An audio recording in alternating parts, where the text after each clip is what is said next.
মাহারা সন্তানরা ফিরে পেয়েছে বাবাকে, আর বাবা সন্তানদের আনন্দে ভাসছে গোপালগঞ্জে দিনমজুর জামাল মিয়ার পরিবার। স্বেচ্ছাসেবক দল নেতা হত্যা মামলায় গ্রেফতারের 7 দিন পর গতকাল কারামুক্ত হন তিনি।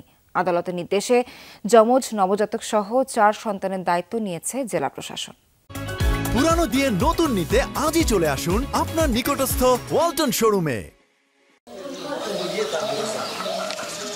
মাহারা যমজ 2 নবজাতক সহ 4 শিশু। বাবা ছিলেন জেলে, অবশেষে বাবা বাড়িতে ফিরেছেন।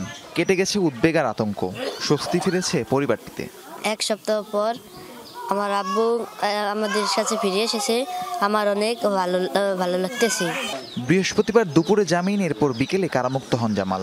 7 দিন পর সন্তানদের কাছে ফিরতে পেরে আবেগে আপ্লুত তিনি। 1 সপ্তাহ কারাবন্দী ছিলাম। গতকাল গোপালগঞ্জ কারাগার থেকে মুক্তি পেয়ে নিজ বাড়িতে আসার পরে আমার ছেলে সহ 3 কন্যা সন্তানকে পেয়ে আমি খুবই আনন্দিত। জামালের মুক্তির খবরে খুশি স্থানীয়রাও। মিথ্যা মামলা প্রত্যাহারের দাবি সবার।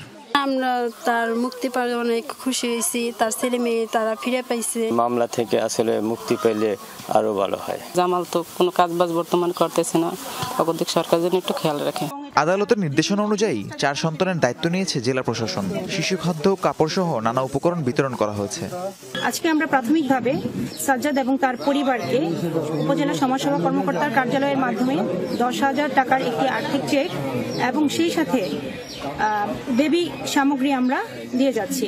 গত 8 নভেম্বর স্বেচ্ছাসেবক দলের নেতা শওকত আলী হত্যা মামলায় জামাল মিয়াকে গ্রেফতার করে পুলিশ। এতে অথৈ সাগরে পড়ে পরিবারটি। এ নিয়ে তৈরি হয় চাঞ্চল্য। বিষয়টি গড়ায় উচ্চ আদালত পর্যন্ত। রাহিম সারোয়ার, যমুনা নিউজ।